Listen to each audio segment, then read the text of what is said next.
In this tutorial, I'll be guiding you guys on how to get Urban Air promo code. So let's get started. So you're gonna head over to your web browser and search up Urban Air promo code and click enter.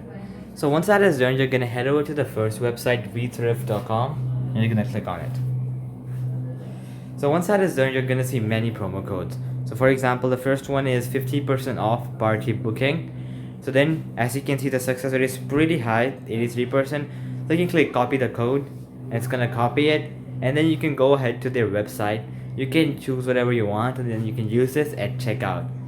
So there are many other codes there. For example, 15% off your party at Urban Air. So same thing, copy the code birthday 15 and go ahead on the website and give it a try. So another one is here, 10% off, somewhere 100 is the code.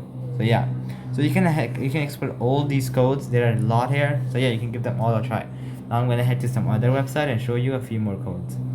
Next, you can head over to couponbirds.com, and once you're here, you're gonna see many codes as well. So the first one is 15% off Urban Air Trampoline Park. You can click on that, and birthday 15 is the code.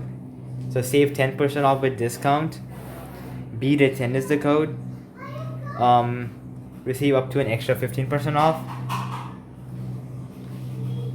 So this is an ongoing sale, so you can directly go to their website, so you don't need that. So yeah, so you can explore all these codes. So alright guys, that'll be it for the video. I hope it helped you out, and I'll be seeing you guys next time. Peace out.